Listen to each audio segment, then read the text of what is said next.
2026년 3월이 오기 전에 이것을 전해야 한다고 느꼈습니다. 인터뷰가 시작되기 전 그는 이미 그 말을 꺼냈다. 녹음기를 꺼내기도 전이었다. 교토 외곽 산자락의 작은 민가, 이른 아침이었다. 창호지 너머로 빛이 번지고 있었고 마당에 이끼 낀 돌 위에는 간밤의 빗물이 아직 고여 있었다. 그는 그것을 잠시 바라보다가 자리에 앉았다. 서두르는 기색이 없었다. 오히려 말을 아끼는 사람 특유의 밀도 같은 것이 그가 내뿜는 고요함 속에 담겨 있었다.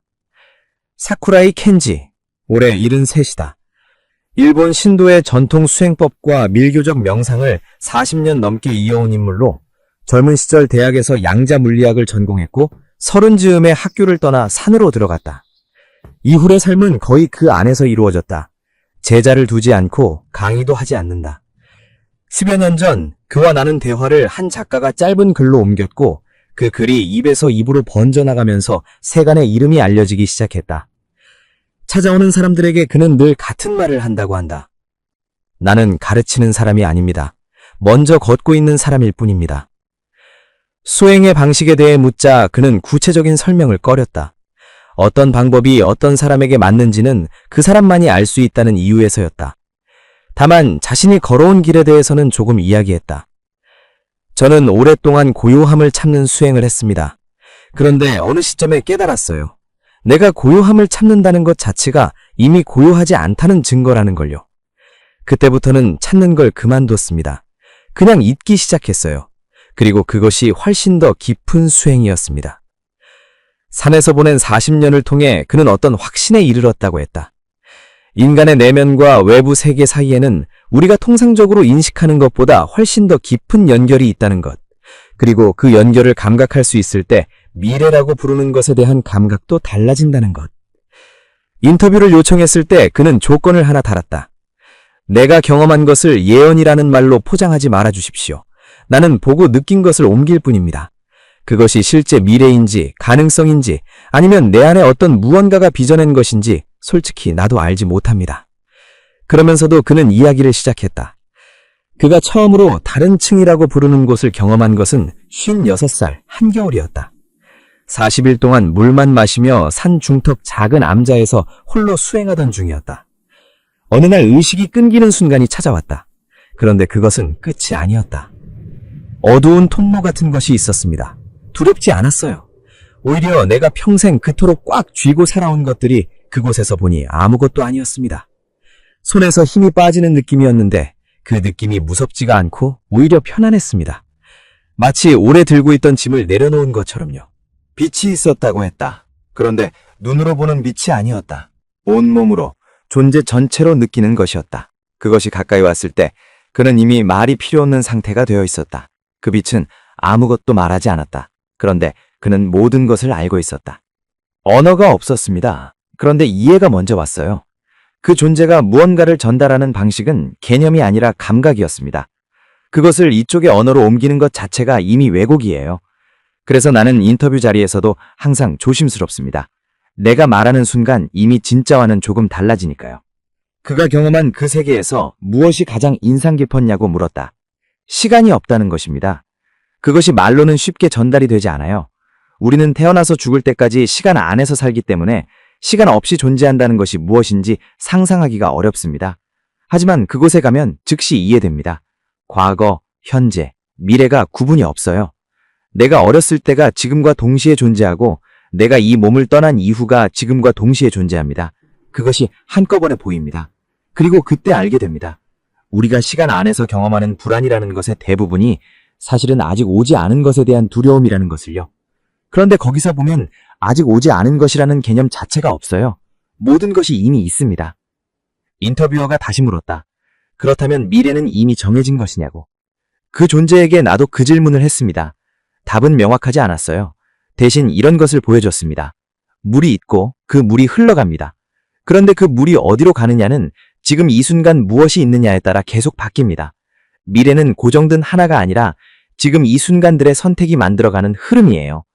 그 존재가 내게 보여준 것들도 고정된 미래가 아니라 지금의 흐름이 이어질 경우에 어떤 가능성이었다고 이해하고 있습니다. 사쿠라이가 묘사하는 이 경험은 현대 신경과학이 관찰해온 현상들과 기묘하게 겹쳐진다. 산소 공급이 극도로 줄어든 상태의 뇌에서 오히려 감마파가 폭발적으로 활성화된다는 사실은 여러 연구를 통해 반복적으로 관찰되었다. 이 순간 뇌는 평소보다 훨씬 광범위하게 신경망이 연결되며 자아와 시간의 경계가 무너지는 경험이 발생한다. 임사체험을 연구해온 신경과학자들은 이 상태를 자아 해체 경험이라고 명명하고 인간의식을 근본적으로 재구성하는 가장 강력한 사건 중 하나로 분류한다. 주목할 점은 이 경험을 한 사람들이 이후 삶에서 보이는 변화가 매우 일관적이라는 것이다.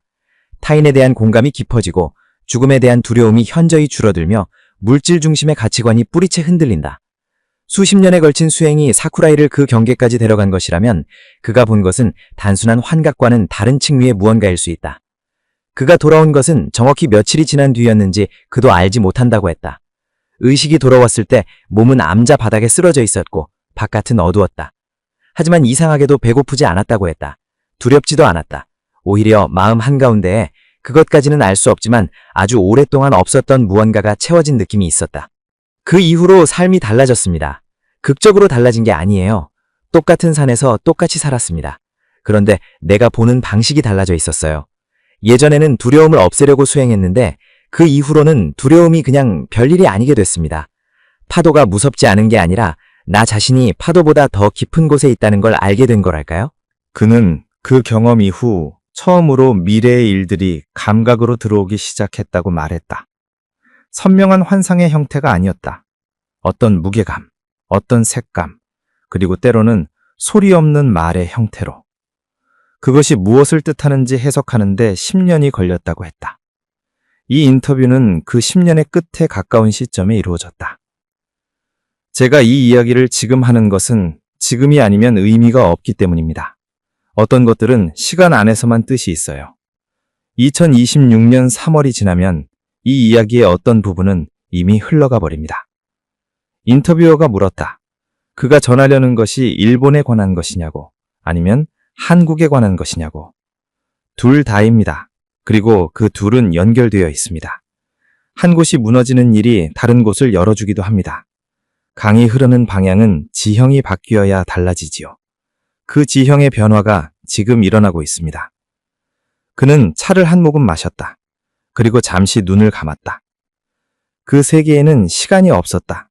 그의 표현을 그대로 빌리자면 과거와 현재와 앞으로 올 것들이 하나의 층 위에 동시에 존재했다. 투명한 천을 여러 장 겹쳐놓은 것처럼 그는 그것을 한꺼번에 볼 수 있었다. 어디서부터 시작이고 어디서 끝인지가 없었다. 시작과 끝이라는 개념 자체가 그 세계 안에서는 성립하지 않았다. 세상을 먼저 떠난 사람들이 있었습니다. 그런데 그들은 떠나 있지 않았어요. 어디로 간 것이 아니었습니다. 오히려 이쪽보다 더 살아있다는 인상이었습니다. 기다리는 것도 아니고 서두르는 것도 아니었어요. 그냥 있었습니다. 완전히. 그 완전함이 오히려 이쪽에서 보면 이상하게 느껴질 정도였어요. 그는 그곳을 사후세계라고 부르는 것을 주저했다. 그곳에는 이후라는 개념이 없었습니다. 시간이 없으니 이후도 없는 거예요. 사후세계라는 말은 이쪽의 시간 개념을 전제로 한 표현인데 그것이 맞지 않아요. 차라리 동시에 존재하는 또 다른 층이라고 하는 편이 가깝습니다. 우리의 감각이 그것을 포착하지 못할 뿐이지 그것은 지금 이 순간에도 여기에 겹쳐 있습니다. 바로 이 방 안에도요. 그 말을 하면서 그는 잠깐 방 안을 둘러봤다. 극별히 무언가를 보는 것 같지는 않았다. 하지만 그 시선에는 뭔가 다른 것이 있었다. 빛의 존재가 가까이 왔을 때 그는 이 생의 기억 전체가 동시에 재생되는 것을 느꼈다. 아버지의 손, 처음 산을 오르던 날의 발바닥 감각, 사랑했던 사람의 눈빛, 기억에도 없던 유아기의 어느 오후, 그것들이 한꺼번에 흘렀다. 판단이 없었다. 잘했다 못했다는 평가가 없었다. 그냥 받아들여졌다. 그 시선이 따뜻했습니다. 그때 처음 알았어요. 우리가 이 세상에서 얼마나 오래, 얼마나 가혹하게 스스로를 두들기며 사는지를. 그 존재는 그런 것에 관심이 없었어요. 그냥 나를 보고 있었습니다. 있는 그대로. 그리고 그 존재가 무언가를 전했다. 말이 아니었다. 알미 그냥 왔다. 네가 서 있는 시간으로 머지않아 발 아래의 땅이 크게 흔들릴 것이다. 그것은 벌이 아니다. 물이 막혀 있을 때 더 강하게 흐르기 위해 먼저 제방을 허문다. 그 말이 들어왔을 때 나는 어떤 장면을 동시에 봤습니다. 흔들리는 것들과 그 이후 조용히 열리는 것들이 함께 보였습니다. 인터뷰어가 물었다. 일본에 대한 이야기냐고.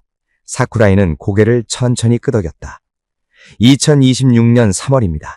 일본에 큰 전환이 옵니다. 물리적인 충격일 수도 있고 그것이 사회 전체에 불러오는 흔들림일 수도 있어요. 중요한 건 그 이후입니다. 오랫동안 외면해 온 것들을 많은 사람들이 갑자기 마주하게 됩니다. 땅의 흔들림은 잠시지만 마음의 흔들림은 오래갑니다. 그런데 그 마음의 흔들림이 오히려 오래 닫혀있던 것들을 열어줄 것이라고 그 존재는 전했습니다. 지금은 2026년 2월이다. 그 이야기를 들으며 달력을 다시 보게 된다. 40일이 채 남지 않았다. 어떤 사건이 오느냐보다 중요한 것은 그것을 맞이하는 내면의 상태다. 사쿠라이는 40년 수행의 핵심을 이렇게 말한다. 흔들릴 때 넘어지지 않는 사람은 평소에 뿌리를 키워온 사람입니다. 그 뿌리는 정보나 외부 자원이 아니라 몸과 마음 안에 있다. 그가 매일 새벽 빠뜨리지 않는 것이 있다. 찬물로 시작하는 냉수 마찰과 호흡 수련이다. 냉자극은 미주신경을 활성화하고 자율신경계의 균형을 훈련한다. 편도체의 과잉 반응을 줄이고 스트레스 상황에서도 전전두엽이 판단력을 잃지 않도록 신경회로를 조율하는 훈련이다. 불안이 왔을 때 몸이 먼저 흔들리는 이유와 몸을 꾸준히 단련한 사람이 위기 상황에서 더 침착한 이유는 같은 신경학적 원리 안에 있다. 두 번째는 명상이다. 사쿠라이는 이렇게 말한다. 생각을 없애는 것이 아닙니다. 생각이 와도 따라가지 않는 것을 연습하는 겁니다. 매일 20분의 조용한 시간이 뇌의 디폴트 모드 네트워크를 안정시키고 과거에 대한 반추와 미래에 대한 불안에 낭비되는 에너지를 실질적으로 줄인다는 연구는 이미 수십 편이 축적되어 있다. 고요함은 도피가 아니다. 내면의 중심을 세우는 훈련이다. 세 번째는 하루에 단 한 번, 지금 내가 무엇을 느끼는지를 판단 없이 바라보는 시간이다. 이것이 쌓이면 자신의 반응 패턴을 알게 되고 그것을 알면 선택의 여지가 생긴다. 사쿠라이는 말한다. 세상이 흔들릴수록 내 안의 기준이 먼저 서 있어야 합니다. 이것은 사쿠라이 개인의 방법론이기도 하지만 동시에 시대적 전환기를 살아가는 모든 사람에게 적용되는 원리이기도 하다. 세상이 빠르게 변할수록 외부 정보에만 의지하는 사람과 내면의 중심을 가진 사람 사이의 차이는 극명하게 벌어진다. 정보는 매 순간 바뀌지만 내면의 기준은 훈련을 통해 축적된다. 그 기준이 있는 사람은 어떤 정보를 접해도 흔들리지 않는다. 판단이 가능하기 때문이다. 사쿠라이는 이것을 한 문장으로 압축했다. 불안은 중심이 없을 때 옵니다. 중심이 있으면 파도가 와도 뿌리가 뽑히지 않습니다. 그것은 오늘 하루하루가 쌓여서 만들어지는 것입니다. 그리고 그 중심을 만드는 방법은 거창하지 않다. 매일 조금씩 몸을 쓰고 마음을 고요하게 하고 자신이 가고 싶은 방향을 선명하게 느끼는 연습을 하는 것이다. 그는 그 세계에서 본 것 중 하나를 조심스럽게 꺼냈다. 그 세계를 먼저 떠난 사람들이 어떤 상태인지에 대한 이야기였다. 그들 중에는 이쪽 세계를 여전히 바라보는 이들이 있었습니다. 그런데 그 시선이 슬프지 않았어요. 안타깝지도 않았습니다. 오히려 이쪽을 향해 무언가를 응원하는 것 같은 느낌이었어요. 마치 먼저 도착한 사람이 아직 오지 않은 사람들을 기다리는 것이 아니라 그냥 함께 있는 것처럼요. 거리가 없었습니다. 이쪽과 저쪽 사이의 거리가요. 인터뷰어가 물었다. 그렇다면 죽음은 무엇이냐고. 그 존재는 그 질문에 직접 답하지 않았습니다. 대신 이런 장면을 보여줬어요. 바다가 있고 파도가 일었다가 사라집니다. 파도가 사라지면 물이 없어지는 건가요? 아니에요. 바다로 돌아가는 거죠. 그 존재는 그것을 보여주고 나서 더 이상 말을 잇지 않았습니다. 그는 그것이 대답이었다고 했다. 그 이후로 나는 죽음에 대해 다르게 생각합니다. 두렵지 않다는 게 아니에요. 그것이 끝이 아니라는 것을 알게 됐다는 겁니다. 그리고 그것을 알고 나면 지금 이 순간이 달리 보여요. 이것이 전부가 아니라는 걸 알 때 오히려 이것을 더 충분히 살게 됩니다. 그 존재는 일본 이후의 이야기를 꺼냈다. 그 존재는 일본보다 훨씬 더 많은 시간을 바다 건너편에 관해 이야기했습니다. 사쿠라이는 잠시 창밖을 바라봤다. 안개가 천천히 걷히고 있었다. 멀리 산의 능선이 조금씩 모습을 드러내고 있었다. 2026년 여름이 오면 한국에서 무언가가 세상 밖으로 나옵니다. 오랫동안 가려져 있던 것, 혹은 아직 세상이 받아들일 준비가 되지 않아서 잠들어 있던 것이 드러나는 시기라고 했습니다. 그것이 정확히 무엇인지 나도 알지 못합니다. 그 존재는 구체적인 형태로 보여주지 않았어요. 하지만 그것을 전달받을 때 나는 온몸에 전류 같은 것이 흐르는 것을 느꼈습니다. 두려움이 아니었어요. 경이로움이었습니다. 그것은 분명히 달랐습니다. 인터뷰어가 물었다. 세계가 주목할 만한 일이냐고. 그 존재의 표현은 이랬습니다. 그것이 드러나는 순간 오래 잠자던 눈들이 동쪽을 향해 열릴 것이다. 나는 그것이 어떤 발견인지, 어떤 기술인지, 어떤 사건인지 알지 못합니다. 다만 그것이 세상에 나오기 전과 후가 다를 것이라는 감각, 그것은 분명히 느꼈습니다. 그는 여기서 더 큰 그림의 이야기를 꺼냈다. 그 존재는 이렇게 말했습니다. 오랫동안 세계의 중심이라 여겨지던 곳들이 있었는데 지금 그 에너지의 무게중심이 이동하고 있다고. 빠르지 않아요. 하지만 되돌릴 수 없는 방향으로. 그것은 어느 나라가 강해지느냐의 이야기가 아니었습니다. 문명의 의식 수준이 어디서 먼저 깨어나느냐의 이야기였어요. 그 존재는 동아시아를 가리켰습니다. 그리고 그 흐름의 이야기 안에서 한국이라는 이름이 여러 번 등장했습니다.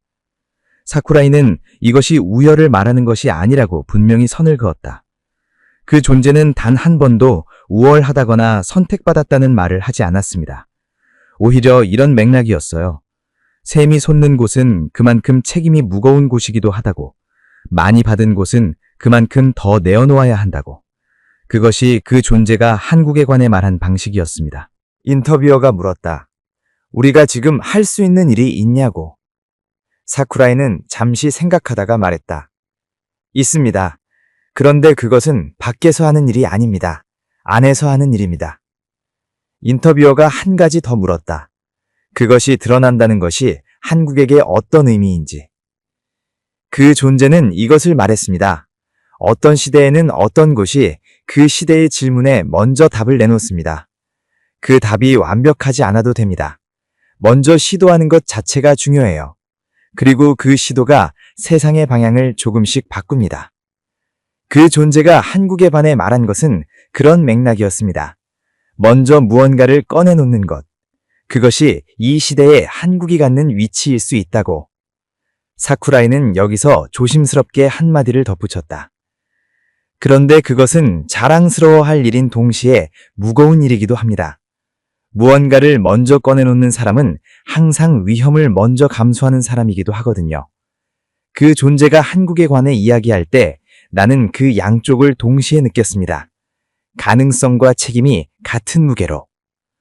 사쿠라이의 수행에서 매일 빠지지 않는 것이 하나 있다. 눈을 뜨기 전 오늘 하루가 이미 잘 흘러간 것을 몸으로 느끼는 짧은 시간이다. 말로 외치는 것이 아니다. 조용히 눈을 감은 채 감사한 일들이 이미 일어난 것처럼 그 감각을 몸 안에 불러오는 것이다. 이것이 막연한 낙관이 아닌 이유는 뇌과학이 이미 설명해두고 있다. 인간의 뇌에는 망상활성계, RAS라는 필터 구조가 있다. 이 구조는 하루에 쏟아지는 수억 개의 감각 정보 중 우리가 중요하다고 설정한 것만을 골라 의식의 표면으로 올려보낸다. 다시 말해, 우리가 무엇을 기대하고 무엇에 주의를 기울이느냐에 따라 같은 하루를 살아도 뇌가 경험하는 현실의 풍경이 달라진다. 기회를 먼저 보는 사람과 위협을 먼저 보는 사람의 차이는 성격의 문제가 아니라 이 필터의 설정 차이다. 그리고 이 설정은 훈련을 통해 바꿀 수 있다. 신경 가소성 연구는 여기서 한 걸음 더 나아간다. 원하는 상태를 반복적으로 상상하고 그 감각을 몸으로 함께 느끼면 뇌는 그것을 실제 경험과 거의 동일하게 처리하며 그에 맞는 신경회로를 물리적으로 강화한다. 운동선수들이 동작을 머릿속으로만 반복 시뮬레이션해도 실제 근육이 강화된다는 연구는 이미 수십 년의 역사를 가지고 있다. 이것을 삶의 방향에 적용하는 것이 사쿠라이가 말하는 내면 수행의 핵심이다. 원하는 것을 이미 받은 것처럼 느끼는 연습을 하십시오. 그리고 그 감각 위에서 하루를 시작하십시오. 우주가 응답하는 것이 아니다. 우리 자신의 뇌가, 주의가, 행동이 달라지는 것이다. 그런데 그 결과는 마치 세계가 응답한 것처럼 보인다. 이 현상을 신비로 설명하든 과학으로 설명하든 작동한다는 사실은 동일하다. 그리고 그는 2027년의 이야기를 꺼냈다. 한국에서 한 인물이 조용히 떠오릅니다. 그 말이 나오자 잠시 침묵이 흘렀다. 사쿠라이는 서두르지 않았다. 차를 한 모금 마셨고 천천히 말을 이었다. 그 존재가 그를 보여주었을 때 나는 얼굴을 볼 수 없었습니다. 형체가 없었어요. 하지만 그가 풍기는 것을 느꼈습니다. 조용한 사람이었습니다. 큰 목소리로 자신을 드러내는 사람이 아니었어요. 그런데 그가 서 있는 자리에는 사람들이 자연스럽게 모였습니다. 어딘가로 당기는 힘이 있는 게 아니라 그 사람이 내뿜는 무언가가 사람들로 하여금 스스로 가까이 오게 만드는 그런 것이었습니다. 인터뷰어가 물었다. 어떤 분야의 인물이냐고. 알 수 없었습니다. 정치인인지 사상가인지 예술가인지 아니면 전혀 다른 무언가인지. 그 존재는 그런 구분을 말하지 않았어요. 분야가 중요한 게 아니라는 뜻이기도 했겠지요. 단지 이렇게 말했습니다. 그는 스스로를 낮추는 자이며 그래서 높아질 것이다. 그리고 훗날 그의 이름은 어린아이들이 배우는 책 안에서 다시 살아날 것이다. 2027년이 시작될 즈음이라고 했다. 처음에는 아무도 그 이름에 주목하지 않겠지만 그 흐름은 한 번 시작되면 멈추지 않을 것이라고. 그 존재는 그것을 강조했다고 한다. 그 존재가 그 인물에 관해 이야기할 때 나는 이상하게도 어떤 슬픔 같은 것을 느꼈습니다. 그가 걸어갈 길이 쉽지 않을 것이라는 감각이었어요. 위대한 사람들이 늘 그렇듯이 처음에는 무시당하고 나중에는 오해받는 시간이 있을 것이라는 것. 하지만 그 존재는 덧붙였습니다. 그것이 그를 더 깊게 만들 것이라고. 인터뷰어가 마지막으로 물었다. 이 모든 이야기를 전하면서 그 스스로는 무엇을 느끼느냐고. 사쿠라이는 잠시 눈을 감았다가 천천히 떴다. 두려움은 없습니다. 오히려 기대 같은 것이 있어요. 세상이 흔들린다는 것은 무언가 새로운 형태를 갖추기 위해 기존의 것이 유연해진다는 뜻이기도 하거든요. 나는 그 존재에게 마지막으로 한 가지를 물었습니다. 우리는 무엇을 해야 합니까? 답은 단 한마디였습니다. 지금 여기에 있어라, 완전히. 그 말을 받았을 때 나는 다시 이 몸으로 돌아오는 것을 느꼈습니다. 인터뷰가 끝났다. 문을 나서면서 돌아보니 그는 여전히 창밖을 보고 있었다. 마당의 빗물 고인 돌 위로 해가 기울기 시작한 빛이 가늘게 내려앉고 있었다. 그 존재와의 대화에서 사쿠라이가 가장 오래 기억하는 장면이 하나 있다고 했다. 인터뷰가 거의 끝날 때쯤 그가 조심스럽게 꺼낸 이야기였다. 그 존재와 함께한 시간의 끝 무렵 나는 이쪽으로 돌아가는 것이 느껴졌습니다.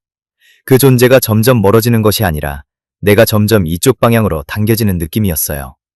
그때 내가 마지막으로 느낀 것은 그 존재의 어떤 감정이었습니다. 말로 표현하기 어렵지만 굳이 옮기자면 이런 것이었어요. 잘 돌아가라. 그리고 잘 살아라. 판단이 아니었습니다. 응원이었습니다. 나는 그 감각을 안고 이쪽으로 돌아왔습니다. 그 응원이라는 말이 인터뷰를 마치고 나서도 한동안 마음에 남았다. 그 존재가 우리를 응원하고 있다는 것. 판단하지 않고 비교하지 않고 그냥 살아가기를 바라고 있다는 것. 어쩌면 그것이 이 모든 이야기에서 가장 중요한 메시지일지도 모른다. 인터뷰를 마치고 나오면서 한 가지가 계속 마음에 남았다. 그가 수십 년에 걸쳐 다듬어온 내면의 방식이 결국 말하는 것이 무엇인가 하는 것이었다. 예언의 내용보다 그것을 어떻게 받아들이는 내면의 태도가 더 중요하다는 것. 어떤 시대가 오더라도 그것을 맞이하는 사람이 어떤 상태에 있느냐에 따라 경험이 완전히 달라진다는 것. 그는 인터뷰 말미에 이런 말을 남겼다. 예언에 집착하는 것은 조심해야 합니다. 예언을 보면 불안해지거나 반대로 지나치게 기대하게 되지요. 둘 다 지금 이 순간을 잃게 만듭니다. 내가 그 존재에게서 받은 것 중 가장 중요한 것은 예언의 내용이 아니었어요. 지금 여기에 있어라. 완전히. 나는 그 한마디였습니다. 어떤 미래가 오더라도 그것을 받아들일 수 있는 내면의 뿌리를 지금 이 순간 만들어가라는 것. 그것이 그 존재가 전한 가장 핵심적인 메시지였다고 생각합니다.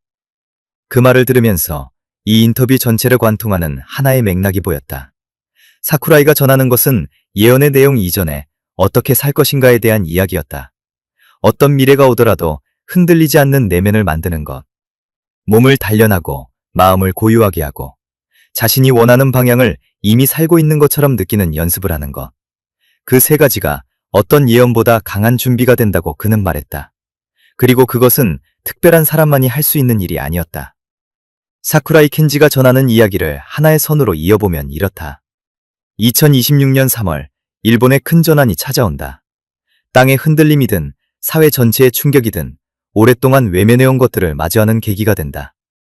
같은 해 여름, 한국에서 세계의 시선을 동쪽으로 돌리게 만들 무언가가 드러난다.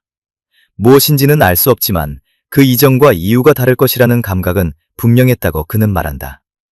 그리고 2027년, 한국에서 한 인물이 조용히 부상하기 시작한다. 처음에는 아무도 주목하지 않지만 훗날 어린아이들이 배우는 책 안에 이름을 남기는 인물이 될 것이라고 그 존재는 전했다. 이 모든 이야기의 바탕에는 하나의 흐름이 있다. 세계의 에너지 무게중심이 이동하고 있다는 것. 동아시아가 다음 시대의 의식적 각성의 진원지가 된다는 것. 그리고 그 흐름 안에서 한국이라는 이름이 여러 번 등장했다는 것. 일본 영성 예언가 사쿠라이 켄지의 2026년 한국 미래 예언. 이 인터뷰는 그 예언의 기록이자 동시에 지금 이 시대를 사는 우리에게 보내는 하나의 질문이기도 하다. 이것이 맞느냐 틀리느냐의 문제를 떠나서 이 이야기가 우리에게 건네는 것은 결국 하나다. 미래는 고정된 것이 아니다. 지금 이 순간 우리가 내면을 어떤 상태로 유지하느냐가 다가오는 시간과 우리 사이의 관계를 결정한다. 흔들리는 세상에서 흔들리지 않는 중심을 만드는 예. 몸을 단련하고 마음을 고요하게 하고 자신이 원하는 방향을 이미 받은 것처럼 느끼는 연습을 하는 것. 그것이 어떤 예언보다 강한 준비가 된다는 것을 그는 40년의 수행 끝에 확신한다. 그 확신은 말이 아니라 그가 살아온 40년의 방식에서 나온 것이었다. 그리고 그 방식은 누구라도 오늘부터 시작할 수 있는 것들이었다. 그리고 그것이야말로 이 인터뷰가 남기는 가장 선명한 흔적이다. 사쿠라이는 마지막으로 이렇게 말했다. 예언보다 강한 것이 있다. 지금 이 순간 완전히 살아있는 것. 그것이 어떤 미래도 가장 잘 맞이하는 방법이라고. 지금부터. 어떤 이야기를 들었든 간에 결국 우리가 돌아오는 곳은 지금 여기다. 지금 이 자리에서 내가 무엇을 선택하느냐. 그것이 미래를 빚는다. 사쿠라이는 인터뷰가 끝날 무렵 마당에 돌 하나를 가리켰다. 저 돌이 이끼를 키우는데 몇 년이 걸렸을까요? 돌이 이끼를 향해 무언가를 했을까요? 아니에요. 그냥 거기 있었을 겁니다. 매일 비를 맞고 매일 해를 받고 그것이 전부였을 거예요. 우리가 내면을 키운다는 것도 그런 것입니다. 대단한 무언가를 하는 것이 아니라 그냥 매일 거기 있는 것. 매일 조금씩 자신의 감각에 귀 기울이는 것. 그 끝이 어디인지는 아무도 모릅니다. 하지만 그 과정 자체가 이미 답입니다. 그리고 한 가지 더. 이 이야기를 들은 이후 나는 사쿠라이가 말한 3가지를 직접 해봤다. 새벽에 찬물로 세수를 했다. 하루 20분 눈을 감고 앉아 있었다. 자기 전에 오늘 무엇을 느꼈는지를 판단 없이 돌아봤다. 3가지 모두 생각보다 어렵지 않았다. 그리고 생각보다 다른 것이 있었다. 하루의 바닥이 조금 달라진 느낌이라고 해야 할까? 파도가 없어진 것이 아니라 파도 아래에 뭔가 있다는 느낌이 생긴 것 같은. 그것이 사쿠라이가 40년에 걸쳐 도달한 것의 아주 작은 시작일 것이다. 오늘 영상에서 도움을 받으셨다면 좋아요를 눌러주시고 무엇이 좋으셨는지 댓글로 남겨주세요. 시청해주셔서 감사합니다.